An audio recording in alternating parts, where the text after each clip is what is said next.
What's up, everybody? This is the Jedi. This was, this was before any presidential runs or any of that stuff. Frequently, the media would just interview him just because he was the Donald, and a lot of times they just like to weigh in with him on his thoughts on whatever was going on at any time for whatever. All right. So this was an interview on CNN by Wolf Ass Blitzer. We're still checking to see if that's his real name. All right. Yeah, you won't believe what we're finding. All right. This was him being interviewed by Wolf Blitzer about the Bush administration and the war in Iraq. Roll it. Give us your assessment. Is there a way out? The war is a total disaster. It's a catastrophe, nothing less. It is such a shame that this took place. In fact, I gained a lot of respect for our current president's father by the fact that he had the sense not to go into Iraq. He won the war and then said, let's not go the rest of the way, and he turned out to be right.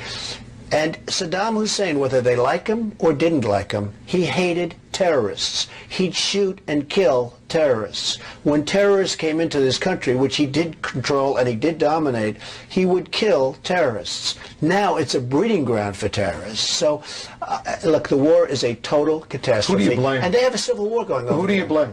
Well, there's only one person you can blame, and that's our current president. I mean, obviously, Rumsfeld was a disaster, and other people that are giving him advice have been a disaster.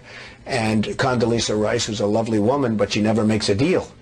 She doesn't make deals. She waves. She gets off the plane. She waves. She sits down with some dictator, 45-degree angle. They do the camera shot. She waves again. She gets back on the plane. She waves. No deal ever happens. So, I mean, You got to close the deal at some point. You got to make deals. The world is dying to make deals, and we don't have the right people doing it. The Vice President, Dick Cheney. Well, he's obviously a very hawkish guy on the war. He said the war was going fantastically just a few months ago, and, you know, it's just very sad. I don't know if they're bad people. I don't know what's going on. I just know that they got us into a mess, the likes of which this country has probably never seen. It's one of the great catastrophes of all time, and perhaps even worse, the rest of the world hates us. You go throughout Europe. I travel. I do deals all over the world. The Europeans hate us. You go to Germany. You go to England. You go to places that, you know, we didn't have problems with. They all hate the Americans because of what's happened. We had a chance after September 11th to be the most popular, for the first time ever, to be the most popular nation on earth, and we blew it. Everybody, for the first time, people felt sympathy. I'm not saying it's a great thing to have sympathy in terms of yourself, but for the first time, they felt a sympathy and a love for this country because of what happened. And we blew it. How does the United States get out of this situation? Is there a, How do they is get there a out? way out You know of how it? they get out? They get out. That's how they get out. Declare victory and leave. Because I'll tell you, this country is just going to get further bogged down. They're in a civil war over there, Wolf. There's nothing that we're going to be able to do with a civil war. They are in a major civil war, and it's going to go to Iran, and it's going to go to other countries. They are in the midst of a major civil war, and there's nothing. And by the way, we're keeping the lid on a little bit, but the day we leave anyway, it's all going to blow up. And Saddam Hussein will be a nice person compared to the man, and it will be a man, it will not be a woman. That we understand. People say, oh, gee, you didn't give the women a chance. It will be a man. Compared to the person that takes over for Saddam Hussein, he will be considered a nice person. This guy will be the meanest, the worst guy, and he'll have one thing. He will hate America, and he'll use that to flame. So, I mean, this is a total catastrophe, and you might as well get out now because you're just wasting time. And lives. You know, nobody talks about the soldiers that are coming back with no arms and no legs. And I saw at Mar-a-Lago on Mondays, I make Mar-a-Lago my club that you know about. In Palm Beach. I make that twice now. On a Monday, I let returning Iraqi injured soldiers come to the premises. The most beautiful people I've ever seen. But they're missing arms and legs. They're with their wives. Sometimes they're with their girlfriends. And the tears are coming down the faces of these people. I mean, the thousands and maybe hundreds of thousands. And the Iraqis that have been just maimed and killed. This war is a horrible thing. Now, President Bush says he's religious. And yet 400,000 people, the way I count it, have died, and probably millions have been badly maimed and injured. What's going on? What's going on? And the day we pull out, it's going to explode. We're keeping the lid on a little bit. It's still a catastrophe. But the day we pull out, because they're in a civil war, whether we want to admit it or not, they're in a civil war. What do you think of some of these scandals that are unfolding in Washington right now? As we speak, the Attorney General is under fire, Alberto Gonzales. What do you make of this as an executive trying to watch an administration? Look, everything in Washington has been a lie. Weapons of mass destruction was a total lie. It was a way of attacking Iraq, which he thought was going to be easy, and it turned out to be the exact opposite of easy. He reads 60 books a year. He reads a book a week. Do you think the president reads a book a week? I don't think so. He doesn't watch television. Now, one thing I know is that when I'm on television, I watch, or I try. Because you do. Your own ego says, let's watch. Let's see whether it's good or bad. You want to watch, right? He doesn't watch television. So he's on television being interviewed by you or somebody else. He doesn't watch. Does anybody really believe that? Now they're doing this whole scandal with the U.S. attorneys. Now they're finding emails, and it's proven to be a lie. Everything's a lie. It's all a big lie. Now, I also like when, because that was always the question the media would ask, because they all profit from war. Their ratings go up, plus many of them are in bed with many of the contractors that deal with the military-industrial complex, etc., etc. They make money. All of them become fat cats in war in every single way. You see what I'm saying? Careers are built on war coverage, They bring in more people to cover, it's wall-to-wall coverage of the war and all this. So they always come to this question, well, how do you get out? And everybody struggles with that question or tries to give you some canned sardine answer and all the bullshit. No. He was like, how do you get out? You get out. You leave. You declare victory and you leave. I loved that. Where is this dude? You feel me? That Trump is somebody that at the very least the whole world wouldn't hate. I mean, we've always had white presidents, save the one, Barack Obama. But it's always been a white president, so that's off the table. That's not even an issue. And he was in a neutral place, really, because by his own admission, he's supported Democrats, he's supported Republicans. In fact, one of the charges against him when he first started running for president, they were trying to dust up that he has supported Democrats. Is he really a Republican and all this? And it just whatever, Which, as a side note, that's one of the things that is a problem with the whole system in this nation. I think you have to be on one team or the other, and that's the only parameters that you can have. I think it's, forget labeling. It's like this will say it the best. Black folks don't just vote Democrat.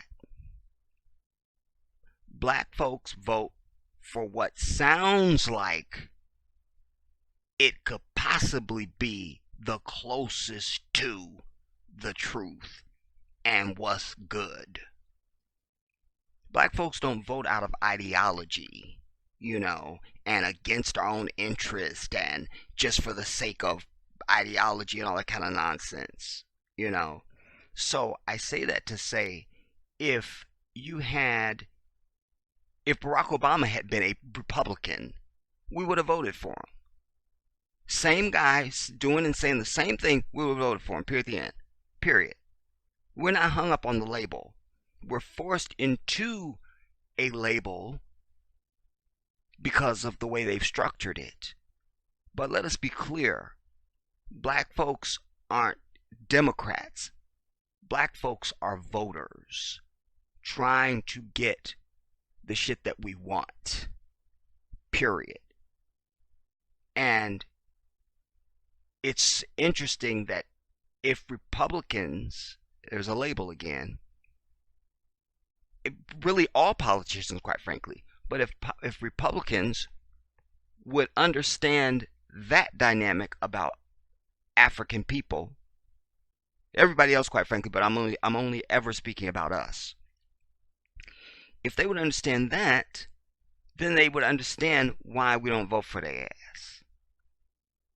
Because we see you are openly racist, you're openly an asshole, you're openly trying to take stuff away that's good for us. You keep going.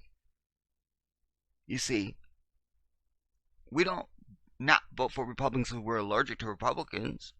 And conversely, we would not vote for Democrats if they were doing the same shit that Republicans are doing. You see?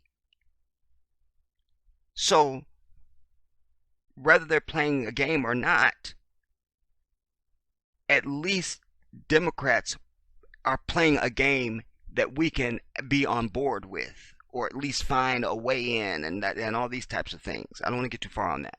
I'm just trying to say that this dude then, like, everything he said was absolutely sound and cogent. Period. And without fear. He's calling out Washington, completely saying everything in Washington is a lie. It always is, but definitely we could see it more clearly during Bush's damn years. I mean, come on. You know, even when he spoke about Condoleezza Rice, well, that was hitting exactly the note, because when we first, at least most black folks I know, when we first saw her, and that was our introduction to her, at least it was for me. When we first of all, it was like, why is she, what is she doing? We knew she was just a black face. That's it. She was just a black face. That's all she was. She had any power, you know. I don't know why Omarosa didn't learn from that, when she thought she was going to be a part of the Trump administration and she was going to be some relevant entity. You know, she's such a joke, dude. She's such a joke. And I secretly think still thinks she had something to do with Michael Clark Duncan's death. That's just me. Now, you don't have to co-sign on that. That's me. All right. But anyways, Condoleezza Rice was just a black face. You know, and he hit it dead on there. She doesn't do any deals. She waves. She gets off the plane. She waves. She does a photo op. She waves. She gets off the plane. She waves. She leaves. It's done. She doesn't do anything. And I also like when he cited the number of casualties. Because remember, at that time, they were trying to make it seem like... Because we know that literally over 1 million Iraqis were murdered. We know this. But certainly at the time that he was speaking, nobody was even saying that number he was saying. So, what did he say? 400, we're going to hear it again. What did he say, like 400,000 or something like that? You know, I mean, just everything about this was like, yeah. So, this is the Donald Trump I had in mind when he said he was running for president.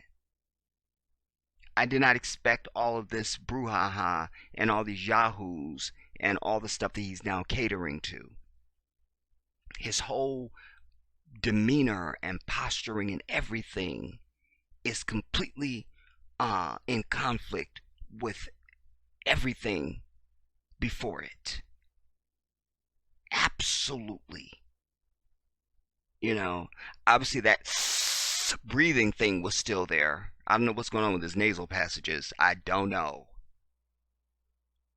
But obviously you could hear that was in place even then, you know. We're going to go back through this again forensically, everybody. I wanted to do a straight through play at the opening um, just to sort of so that it just you could get the full breadth of it. And I want to break it down. But first, I want to say this. I'm presenting this piece, and I'm saddened that I didn't have it when I did the last piece about the racist tweets from the Orange Puff. This piece is so important. Everybody must see this. Everybody must see this, because at some level, any of us who have been familiar with this man from whenever he came on the scene, whenever he came to your radar, I think if you speak to each individual, everybody has a shift somewhere that happened of what they thought of him then and what they think of him now. It's almost like it's two different people. I've even heard articulated, on news media, different pundits and people sitting up there on TV and stuff. At some point, early on, I've heard people saying that they don't recognize this person, something to that effect, and probably even those words at different times. And I think that expresses it because, I will use my own journey to articulate what it is I'm trying to put forth, and hopefully any of you listening will find a commonality or be able to even define your own journey. I think that's the best way to say it.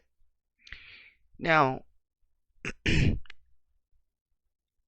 I used to actually get into little scrimmages with my dad. Not full arguments, just difference of opinion is really all, when we just be discussing, and so I remember in any of our discussions about him back before he was president, long before he was president, my dad used to say, my dad didn't like him. He said he has a God complex, He says the same thing about Judge Judy, and there's some other people that he used to say that about. But where we used to scrimmage is where whenever it just came up, probably I'll give you an example, of a possible time when I know that probably his name would have come up. I was a big fan of The Apprentice, the show, when it first came about. There was a guy on there. Oh my God, what was his name? Randall or something? It was some.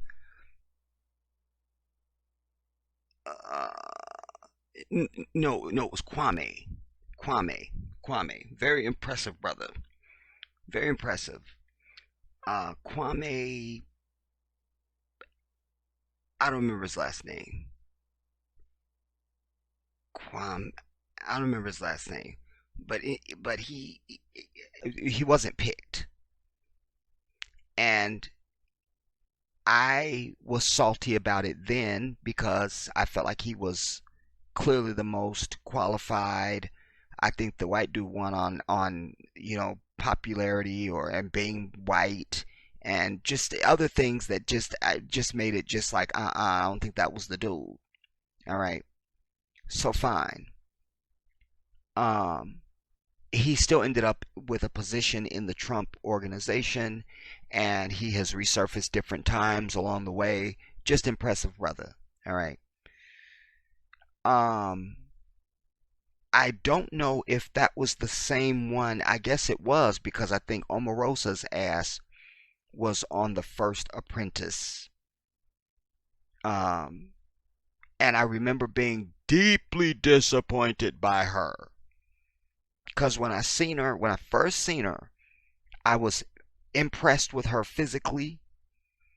And I loved that she didn't look like anybody that was on television in that context at the time, to be on any type of show, certainly a reality show. She just wasn't the normal type, she had an air of sophistication about her, professionalism, and things that made her impressive, and I felt proud to be represented by her. That obviously fell and crashed and burned very quickly because I began to see that she was exactly something else character wise.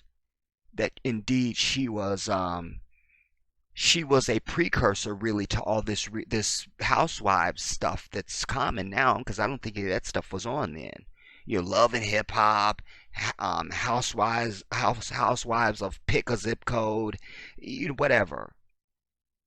She was really the precursor to that in my mind, but she was doing exactly what we see them doing now. She started with her conniving and she was being overly dramatic. And then I just was like, get her off of here. She's embarrassing us. Like, get her ass. You see, I mean, she crashed and burned very quickly. But now, the fact of the matter is, though, in the context of this apprentice, I found it a very enjoyable show because, well, I'm a business major, and before I owned my own business, I've run business for other companies, etc., etc.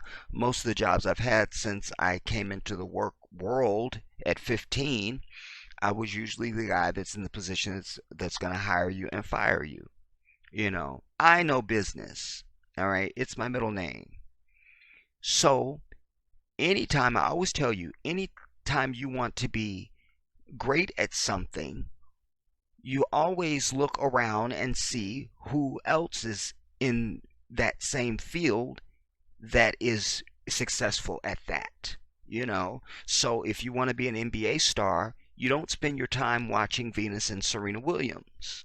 You watch Kobe Bryant and you watch LeBron James and you watch, I don't know.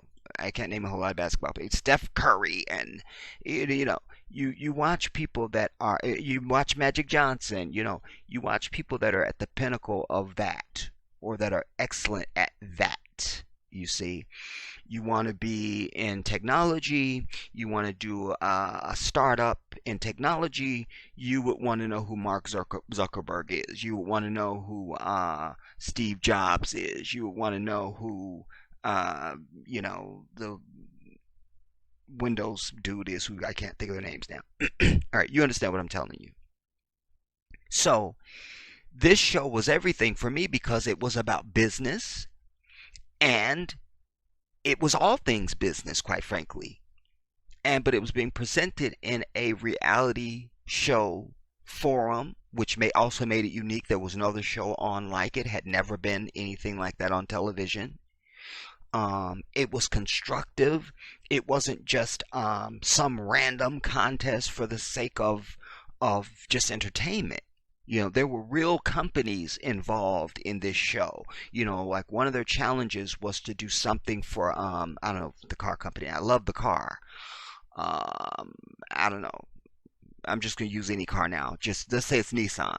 All right, it wasn't, but I'm going to say it was. All right. So let's say they would have real people from Nissan, like you're really creating an ad campaign for Nissan, or you're really doing something for this, and so they're using. So it was a good marriage of branding for companies to be involved with the show. It was good for the show itself that gave a real business context. I mean, it was fantastic, y'all. Now, from my standpoint. So that made it enjoyable. But it also introduced me to Donald Trump in a way that I didn't know him before. Back in the MTV era, which was before me, K.R. Watkins. All right, settle down. All right, put your calculator down. All right. I love you, K.R. And I'm going to also find some time at the end of this video. I wanted to open up with it, KR, but I'm going to find some time at the end of this video to discuss what we talked about in our messages to each other. So back in the MTV era, the peak of Michael Jackson and Madonna and things like that, Donald Trump was part of the pop culture. He was the Donald. If you weren't really digging deep, and certainly there wasn't social media and there wasn't the internet and all that stuff then. So it was just, unless you were independently going and doing some digging on your own, or you had bought his book and all those kind of things, you didn't really know a lot about him. He was just part of the pop culture. He would show up at award shows. I feel like he was a presenter at least one or two times on different shows. He was just part of the pop culture, you know, and it was a weird and unique fit because he was associated with a a genre really that was outside of what he did professionally. He's a real estate mogul. That's what he was known as at the time, just real estate mogul. That's it. And Ivanka, his wife at the time, with her big hair, they were kind of staples. If they showed up, it was and Donald and Ivanka was there. They would make the news, they would make the tabloids, etc., etc. But there wasn't any personal relationship to him. There wasn't any vitriolic hate towards him. He was just accepted without judgment, and it was just he's Donald Trump. Like, that's all. So when The Apprentice came along, it was a deeper look into who he was. It was also, at least for me, my first introduction to his children. All right? Stay with me, y'all. This is very important because this clip is so important. I'm laying foundation right now. All right? Those of you that listen to me all the time, you know that this is part of my communication style. I always lay foundation for anything that I'm proclaiming or any topics that I'm discussing. I like to lay foundation. All right? So, I also learned at that time, being introduced to him on a deeper level during The Apprentice, that he is, to my humor, he's funny. He's not trying to be a comedian. He's not trying to crack jokes or anything like that. I am one of these people that sees humor sometimes where other people just don't see it. Sometimes linguistics can be humorous to me even, So he was that, and he also has a weird disposition with his body language. All these things made him interesting to me. Even when at the beginning of the show, they have the big intro, blah blah blah blah. They introduce the contestants, and then he shows up, usually on some New York street or someplace, and you see the Trump limousine pull up. It was all very grand. You see the Trump limousine pull up, and there's like a mini entourage that gets out first, and then he gets out, And it looks like he's standing a half a block away from the people. And they're all, standing there grinning and giddy because they can't wait to get started and now to meet Donald Trump, etc. And so he starts with the hands. Contestants, with me, I have the executive from Ben & Jerry's Ice Cream, one of the most fantastic and outstanding brands of ice cream anywhere in the world. Today, your task, and he's in like this whole thing, like all that is very funny to me. Maybe you don't get it. It doesn't matter. You don't need to. All right, no shade. Just that's funny to me. All right. So he's standing half a block from people and he's yelling, and so finally they get their task, and then they do their teams. They get together and figure out who's going to be on what teams. And then each team goes to pursue whatever the task is that he has articulated. All right. And then at the end of it, whoever the company is, their executives give him their assessment of what team they thought best expressed what they were trying to achieve with the branding in this, or what they wanted to get across to the public, or whatever activity, etc. But then he had this old dude named George, and this other white lady named something. Carol, I'll just call her. So he had George and Carol. She kind of looked like Princess Diana. And they would check in on the teams. All right, and they would report back, etc. to him. Then when they get into the boardroom, then you have the teams sitting on one side, separate from each other. Then on the other side of the board table, you have Donald Trump sitting in the middle, and then you have Carol and George on either side of him. and then he'll come in with some pleasantry, say, you know, Randall, how do you think your team did? Well, Mr. Trump, we did such as, all right, all right. And so, how do you think your team did? And he asked them, and then George, tell me what you thought about Randall's team, and then George would tell him, Carol, tell me what you thought. Anyways, his mythology of the way he handled it was impressive. I saw someone who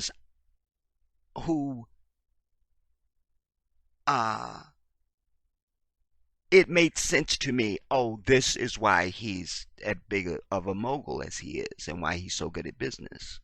This is somebody who was very methodic, detailed oriented, very good listener, able to summate a situation very quickly and come to a clear conclusion. He was fair. These things all sound foreign now. I know, everybody. In fact, let me take a drink of my punch. God damn it. Oh my God, I can't.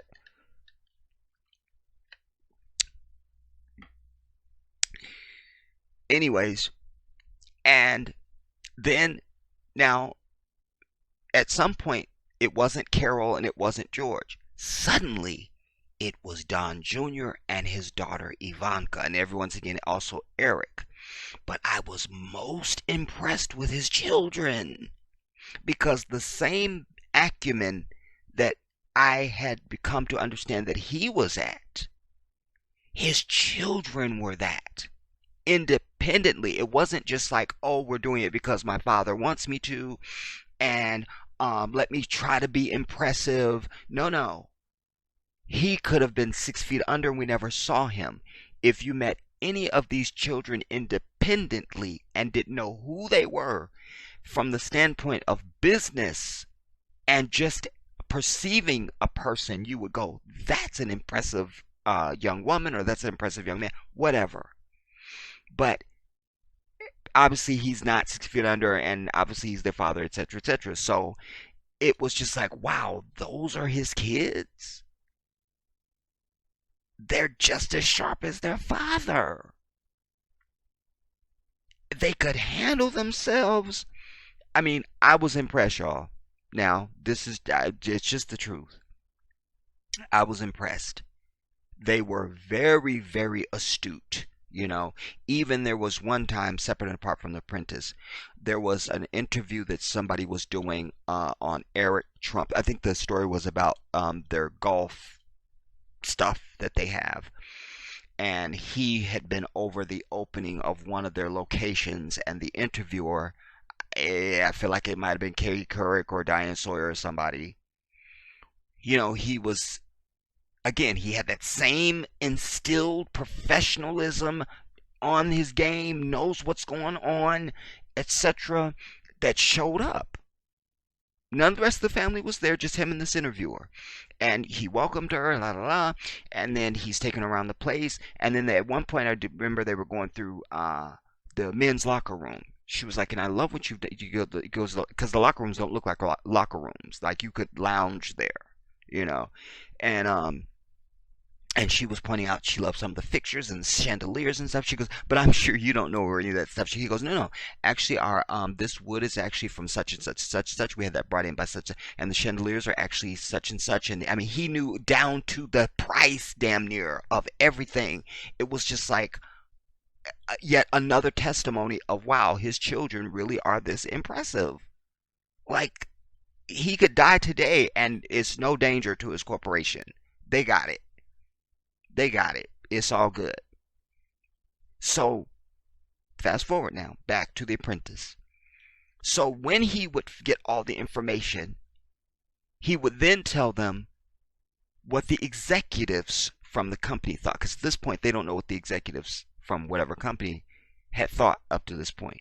He gets each team thing, then he gets the two advisors. He says, well, I tell you, the executives thought that such and such and such, they love what your team did about such, they love what your team did, but they absolutely thought that such and such's team was actually the one that they wanted, that they thought was the winner of this task. And so and so, your team is the winner, and you all can go back up to the suite. The rest of you, somebody will be fired. All right. But then even in the firing thing, the way he would do his interrogation, really, of what went wrong, while giving them a lesson on why they made the mistake, etc., etc. I mean, it was very thorough, y'all. Like I said, it was one of my favorite shows to watch. All right.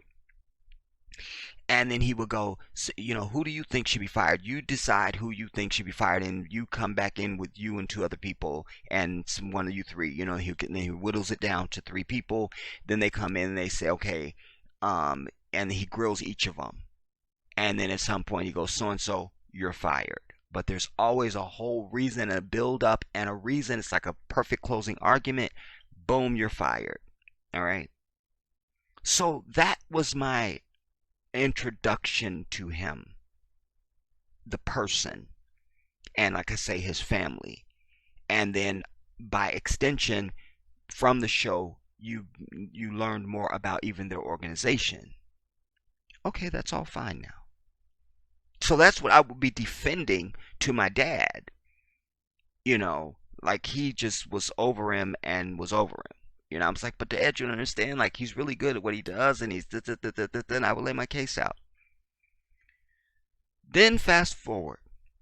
Every time I would see something where he was making some sort of statement about politics or goings on in the country, he seemed to be right on point.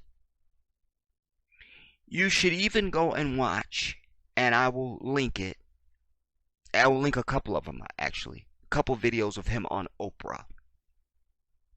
And you can see it was the same dude.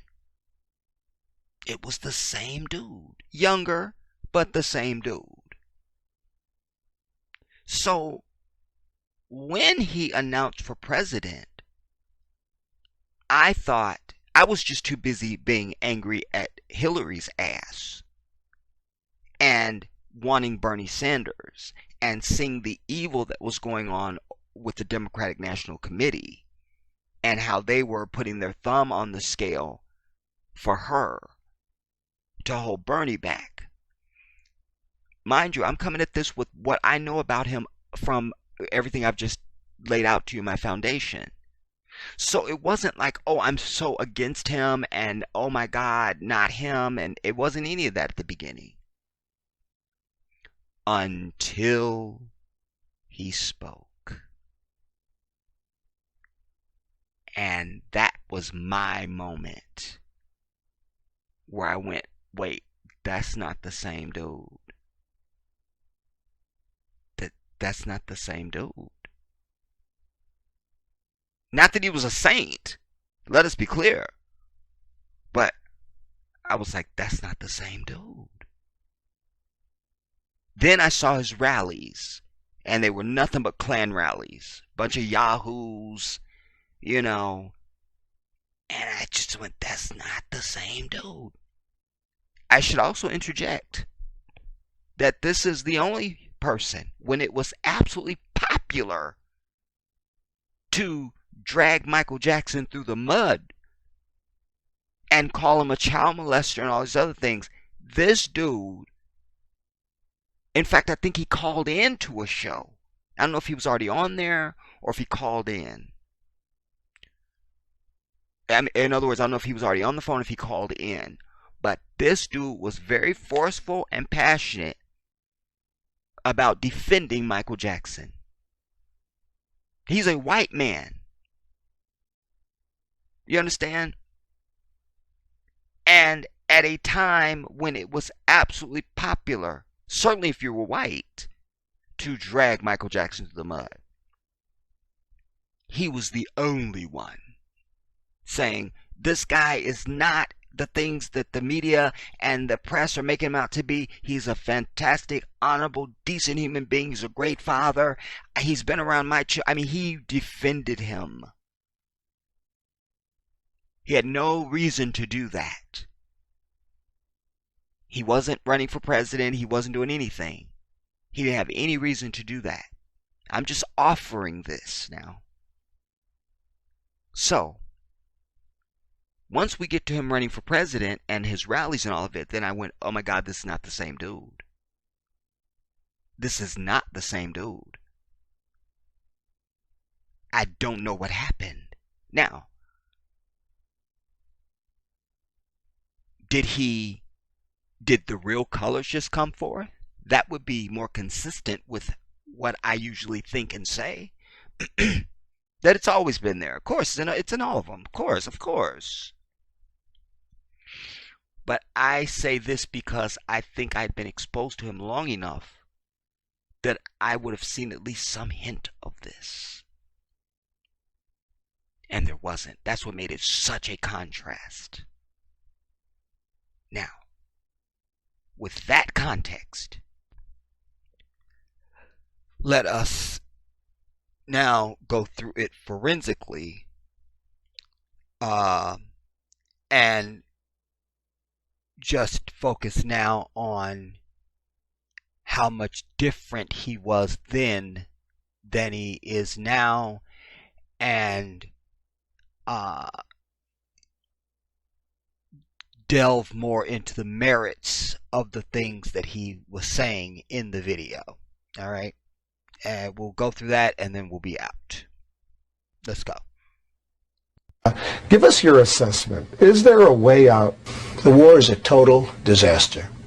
It's a catastrophe, nothing less. It is such a shame that this took place. And by the way, when he was running against Sniper Fire, they were trying to say that he was against the war, which he was.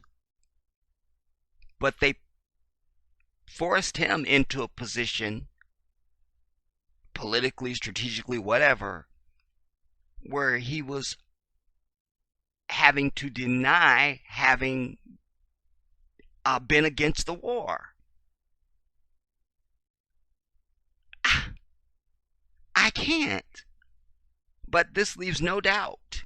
He was absolutely against the war. And everything that he said came true, because there's other pieces where he said that other people will come in and get the oil. Sadly, he doesn't talk about it in this particular interview, but there's other ones where he says, you know, the other people are going to come in and get the oil, you know. And so while he was thinking it would be an individual, well, that was, and then, but in this one where he's saying it will be a man, it will not be a woman, because he's talking about their belief that women don't run anything in Muslim countries and in the Middle East. But he wasn't that far off, because we know that then they installed ISIS. So suddenly Saddam doesn't look so bad. You see. We can get into the details of what ISIS really is and all that, and but we'll just deal with just the basics to keep it simple for everybody. So in the context of what he said here, absolutely, Saddam looks like a good guy compared to ISIS, you see, because he was one dude, but ISIS is not just one dude, you see, even though they're created by America and the CIA, but that did settle down. We're not going in that deep. All right, hear this. What's your assessment? Is there a way out? The war is a total disaster. I love that. It's a total disaster, a total catastrophe. It's a catastrophe, nothing less. It is such a shame that this took place. In fact, I gained a lot of respect for our current president's father by the fact that he had the sense not to go into Iraq. Because remember when Bush the father, H.W., was president, that's when they gave us Desert Storm. You see, remember Stormin' Norman Schwarzkopf and Colin Powell, and they executed the war within 5 minutes and we were done and all that. I can't. Anyways, he was just saying, like, I had respect for his father, that he went in and did what they felt they needed to do at that time, and they didn't go into Iraq and they just left, you feel me? He won the war and then said, let's not go the rest of the way, and he turned out to be right. And Saddam Hussein, whether they like him or didn't like him, he hated terrorists. Boom. And he was the only person saying that at the time. They want you to think Saddam Hussein was a terrorist and he harbored terrorists and all this. And here you have this dude up there saying, with no provocation for saying it, he didn't have any agenda for telling this truth at that time. You understand what I'm saying? But he's telling the truth. Saddam hated terrorists and used to kill terrorists. And why wouldn't he? Because Saddam Hussein was a Muslim. Muslims don't start stuff. We finish it. You don't start none, it won't be none. Because Allah has decreed that you are not to be the aggressor. But you are absolutely in your divine given right when you are aggressed upon to return that aggression to those who aggress upon you. Period. So he's absolutely right there when he said Saddam hated terrorists, he used to kill terrorists. The rest of the way, and he turned out to be right. And Saddam Hussein, whether they like him or didn't like him, he hated terrorists. He'd shoot and kill terrorists. When terrorists came into this country, which he did control and he did dominate, he would kill terrorists. Now it's a breeding ground for terrorists. So, breeding ground for terrorists. Everything he said was prophetic. Look, the war is a total catastrophe. Who do you blame? And they have a civil war going on. Who do you blame? See, and well, who do you blame? Who do you blame? You see, because remember, Wolf Blitzer is still part of corporate media, so he's trying these gotcha questions that you normally do with politicians. But at this particular time, Donald Trump was not a politician. You see, one could argue he's still not a politician. He's trying to play politics, but he's still not a politician. You know, in its definition, if you will. So then, well, who do you blame? Who do you blame? He's got to come back with that because he just gave Saddam, he just absolutely, he dared to say something about Saddam that went against the canned sell you image that they've told you about the dude, you see. Ground for terrorists. So, look, the war is a total catastrophe. Who do you blame? And who do you blame? They have a civil war going on. Who do you blame? Well, there's only one person you can blame. Well, there's only one person you can blame. And that's our current president. I mean, obviously Rumsfeld was a disaster, and other people that are giving him advice have been a disaster. And Condoleezza Rice, who's a lovely woman, but she never makes a deal. She doesn't make deals. She waves. She gets off the plane. She waves. She sits down with some dictator, 45-degree angle. They do the camera shot. She waves again. She gets back on the plane. She waves. No deal ever happens. So, I mean, You got to close the deal at some point. You got to make deals. The world is dying to make deals, and we don't have the right people doing it. The Vice President, Dick Cheney. There's that breathing thing. I can't even do it, y'all. I can't even imitate it for you. That I don't know what you have to do to breathe in like that. I think I just got lightheaded. I think it just. Wait, I'm passing out. I'm seeing dark. I'm seeing dark. People doing it. The Vice President, Dick Cheney. Well, he's obviously a very hawkish guy on the war. He said the war was going fantastically just a few months ago. And, you know, it's just very sad. I don't know if they're bad people. I don't know what's going on. I just know that they got us into a mess, the likes of which this country has probably never seen. It's one of the great catastrophes of all time. And perhaps even worse, the rest of the world hates us. You go throughout Europe. I travel. I do deals all over the world. The Europeans hate us. You go to Germany, you go to England, you go to places that, you know, we didn't have problems with. They all hate the Americans because of what's happened. And by the way, when Barack came in, that all changed. You see? But now he sings a different song. He wants to make it seem as if everybody hated us when he came into office. And he will wave his magic wand and suddenly, poof, no one will hate us anymore. You see? But he's absolutely making the situation worse. But again, he was saying something completely different and indeed the truth at this time. have problems with. They all hate the Americans because of what's happened. We had a chance after September 11th to be the most popular, for the first time ever, to be the most popular nation on earth. And that's the truth. Even though it was a self-inflicted wound perpetrated by the government and the military, throw that out. The fact of the matter is, it was done.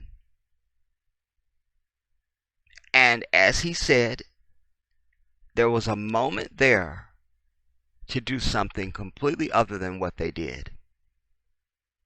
Instead of Bush standing to the podium and beating his chest and saying, you're with us, you're with the terrorists, and we're going to, the war on terror, and naming the axis of evil and all this other nonsense, it was a chance. But it's what I always tell you. These people never, ever, ever acknowledge.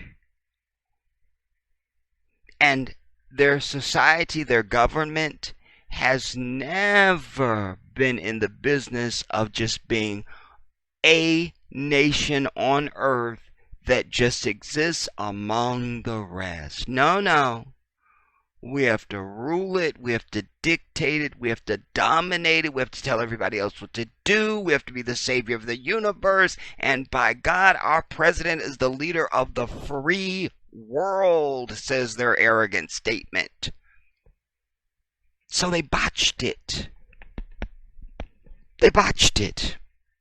Just like the coming to power of Barack Obama could have been a moment of reconciliation between the relationships between African people and whites in this nation. But they squandered that before he was even inaugurated. After he got after he won the election and was the president-elect, they were literally in back rooms saying whatever he says, we're going to say no to it. 5 minutes after the inauguration, poof, they had their tea parties and everything set up, and they wanted their country back. Again, squandering. You see? And this was just another example of it. Like he said, after that, after 9/11, had the opportunity to be the most popular country on the planet. And they blew it. Popular, for the first time ever, to be the most popular nation on earth, and we blew it. Everybody, for the first time, people felt sympathy. I'm not saying it's a great thing to have sympathy in terms of yourself, but for the first time, they felt a sympathy and a love for this country because of what happened. And we blew it. How does the United States get out of this situation? Is there a, how do they get out? Way out? You know how they get out? They get out. That's how they get out. Declare victory and leave. I love that. I love that. Like, we don't need no long, protracted, high-arcing intellectual answers and diplomacy. No. How do you get out? You get out. Declare victory and leave. Done. How they get out? They get out. That's how they get out. Instead, what did they give us? Well, we have to start drawing down troops, and you have to draw down troops, and we have to, you get your ass out. Leave. Go. Get out. You know how they get out? They get out. That's how they get out. Declare victory and leave. Because I'll tell you, this country is just going to get further bogged down. They're in a civil war over there, Wolf. There's nothing that we're going to be able to do with a civil war. They are in a major civil war, and it's going to go to Iran, and it's going to go to other countries. They are in the midst of a major civil war, and there's nothing. And by the way, we're keeping the lid on a little bit, but the day we leave anyway, it's all going to blow up. What he said is exactly what happened. We have to acknowledge the truth, everybody. I always tell you, it doesn't matter the source. We never care about the source. So many people keep themselves in a state of denying truth because they don't like the messenger. I've never accepted that premise in my life. The truth is the only thing that matters. You could walk into a public restroom and 20 people have defecated into that toilet and nobody flushed it, but there's a bundle of 20 million in cash sitting at the bottom of that water. Somebody is going to put their hand in there. Because that money has more value than the inconvenience and the stench and having to clean up after the fact. Say I'm lying. So you have to treat truth in the same way. Doesn't matter the messenger. Doesn't matter. And while we can condemn and crucify him now, we can look at this and go, well, that was the damn truth. Period. That's where you got to be at. That's where you got to be at. That's where you got to be at. Next time somebody tells you, well, it was just the way you had said. No. You do what I do. I say, well, forget how I said it. Find imperfection or find some fault in what I said. Bring me that and we'll talk. Don't tell me how I said it. Find fault with what I said. You see? And all you get after that is crickets. We're not concerned about the messenger. What is the message? Civil war. And there's nothing. And by the way, we're keeping the lid on a little bit, but the day we leave anyway, it's all going to blow up. And Saddam Hussein will be a nice person compared to the man, and it will be a man, it will not be a woman. That we understand. People say, oh, gee, you didn't give the women a chance. It will be a man. Compared to the person that takes over for Saddam Hussein, he will be considered a nice person. This guy will be the meanest, the worst guy, and he'll have one thing. He will hate America, and he'll use that to flame. So, I mean, this is a total catastrophe, and you might as well get out now because you're just wasting time. And lives. Boom. You know, nobody... And lives. For all those that, well, we just care about our troops and they're the ones that keep us safe, and they don't really care about that, y'all. They don't care about none of that. None of that matters. They give you that so you can feel proud about offering yourself up for slaughter in their corporate scrimmages, which is all they really are. They're corporate takeovers. There's not any wars going on. There's only aggressions by this nation upon other nations for stuff that they want. Period. Or so they can control it. There's never been a noble aggression from this damn nation. Be clear about that. Be clear about that.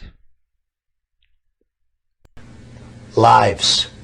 You know, nobody talks about the soldiers that are coming back with no arms and no legs. And remember, they weren't allowed to even show the pictures of the coffins on TV. The flag-covered coffins. Weren't allowed to show those. Huh? Remember? See, America has a short memory. Don't remember what happened 5 minutes ago. Don't remember. But you remember it was a scandal to release pictures of the drape-covered coffins that were coming back from this aggression. You know? So he's right there when he says nobody ever talks about the lives. Nobody talks about the soldiers that are coming back with no arms and no legs. And I saw at Mar-a-Lago on Mondays, I make Mar-a-Lago my club that you know about. In Palm Beach. I make that twice now. On a Monday, I let returning Iraqi injured soldiers come to the premises. The most beautiful people I've ever seen. But they're missing arms and legs. They're with their wives. Sometimes they're with their girlfriends. And the tears are coming down the faces of these people. I mean, the thousands and maybe hundreds of thousands. And the Iraqis that have been just maimed. And then he goes further. He goes, and then also the Iraqis, you see. This was complete. You notice he paused there. He goes, and the lives. Then he talks about the soldiers. But he goes, and then the Iraqi lives, you see. So, I mean, I don't know what happened to this dude. I don't know where he went. Yeah, maybe this dude that's up there now is a clone. I don't know, everybody. I don't have the answer. I don't. But if you'll send $9.95 to P.O. Box the Jedi, I may be able to give you some. But now settle down. I'm just saying. I'm just saying. They had just asked me. They had just asked. So I just, because they had asked me. They had asked. Wait. With their wives. Sometimes they're with their girlfriends. And the tears are coming down the faces of these people. I mean, the thousands and maybe hundreds of thousands. And the Iraqis that... And the Iraqis had been just maimed Have been maimed. and killed. This war is a horrible thing. Now, President Bush says he's religious. And yet 400,000 people, the way I count it, have died, and probably millions. 400,000. You see, he's talking about Iraqi numbers. 400,000. Which the number was off, but at least he was giving a number that the media was not giving at all. They're trying to make some, oh, it's just a few cats, like, and even Donald Rumsfeld and everybody was saying, you know, that their strikes were surgical, that they're not killing women and children and all this nonsense. It's all a lie. It was all a lie. So just the fact that he was willing to say that 400,000 Iraqis was huge. Have died, and probably millions have been badly maimed and injured. Boom. And probably millions have been, and he's talking about the Iraqis there, once again, you feel me? What's going on? What's going on? And the day we pull out, it's going to explode. We're keeping the lid on a little bit. It's still a catastrophe. But the day we... It's still a catastrophe. It's still a catastrophe. It's still a catastrophe. We pull out, because they're in a civil war, whether we want to admit it or not, they're in a civil war. What do you think of some of these scandals that are unfolding in Washington right now? As we speak, the Attorney General is under fire, Alberto Gonzales. What do you make of this? Alberto Gonzales, an embarrassment to the Latino people for all of eternity. Oh my God. As an executive trying to watch an administration. Look, everything in Washington has been a lie. Boom. Everything in Washington has been a lie. Weapons of mass destruction. It was a total lie. A total lie. And again, I can't stress this enough, everybody. He's saying these things at a time when this is not popular to say that. Remember, it was even un-American to speak out against the war. It was un-American. You're not an American. How dare you be against us aggressing another country and killing off these young people that go there and fight on our behalf in these fake aggressions? How dare you be against it? Nurse, bring me water. It was a way of attacking Iraq, which he thought was going to be easy, and it turned out to be. It was a total lie. Everything in Washington has been a lie. Weapons of mass destruction. It was a total lie. It was a way of attacking Iraq, which he thought was going to be easy, and it turned out to be the exact opposite. It was a way of attacking Iraq. Again, find fault with anything that he said. Forget that it's him and the puff of hair. Forget that. You see, these are proclamations of truth, everybody. And at a time when nobody was going to be on TV making these proclamations. And I dare say that this interview would never have saw the light of day but for the fact that it was Donald Trump that they were interviewing. Attacking Iraq, which he thought was going to be easy, and it turned out to be the exact opposite of easy. He reads 60 books a year. He reads a book a week. Do you think the president reads a book a week? I don't think so. I love that. You think he reads a book a week? I don't think so. He doesn't watch television. I love this part too, because when he was saying, and it's so true, like, whether it's good or bad, if you're on TV, you'd watch it. Let me see. Even if somebody just takes a picture, you'd be like, well, let me see it. You just do. You just do. You don't have to be egotistical. There's a natural curiosity. Well, let me see it. I took the picture. Let me see it. Let's see how'd it come out. What did I look like? So certainly if you're on TV, let me see. Now, one thing I know is that when I'm on television, I watch. Or I try. Because you do. Your own ego says, let's watch. Let's see. Whether it's good or bad, you want to watch, right? He doesn't watch television. So he's on television being interviewed by you or somebody else he doesn't watch. Does anybody really believe that? Does anybody really believe that? I love that. Now they're doing this whole scandal with the U.S. attorneys. Now they're finding emails, and it's proven to be a lie. Everything's a lie. It's all a big lie. Done. So, as I said at the beginning, I wish I had brought this and included this in the previous video with regard to his racist tweets, you know, because it would have been, I think, even more powerful to show that contrast in real time.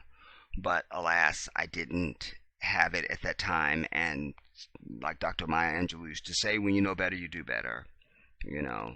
So I just think it was important to bring this, but I do still also believe that every single person should see this, whether you voted for Trump or didn't vote for Trump, is immaterial. It's important because everybody's aware of this person now. And so then to see this now, especially in context of what he's doing now, is at least cause for remark, at the very least. Like, what happened to that dude? What happened? What happened? What happened? I don't know the answer. But I also mentioned to you in my last video that I would be releasing the Shaquille O'Neal video. I'm putting this in front of that, obviously. So I'll release the Shaquille O'Neal video after this. Alright? Unless something else pertinent comes up that's more important than Shaquille. Alright? Then if nothing else comes up, then the next video you'll receive from me will be that one. But I thought it important and relevant, far more relevant, to present this to you before I presented the Shaquille O'Neal piece. I would love to hear your reaction to now seeing this, what your feelings are, especially as I lay out in my opener, if you're someone who had that same divide moment like I had, you know, of no real thoughts about him of anything bad. I wasn't a huge fan, but I definitely was a big fan of the show, and had a different sense of who he was and all that stuff from that on back, really. But there's a divide from that to boom, he comes down the escalator and then he speaks, and you're like, whoa, what happened? Is that the same dude that Wolf Blitzer interviewed? Is this his twin? I mean, what happened? I don't know. I don't know. But clearly, something has taken place. Either something different took place, or we're just seeing his true colors come forth.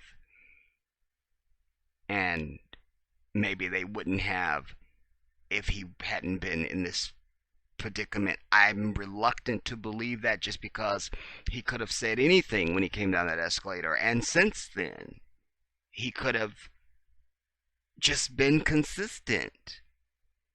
But it seemed like there was a direct turn, you know, when you even look at how he treated, you know, when anytime somebody show up at one of his rallies and they be protesting or something, you know, get them out of here, you know, all this rough talk, and it's a complete conflict with everything that is recorded about him in public life up till now. Everybody, that's just it, you know. I expect certain things from him simply because he is a white man. That's just standard. But this is such a pivot that one wonders, why didn't we see at least something of this somewhere in the past? It's I don't know, but there are no wrong answers. Whatever you feel, you just let that be known. And I won't hate you for whatever you feel, but you don't condemn me for how I feel. And we'll get along just fine. This is the Jedi.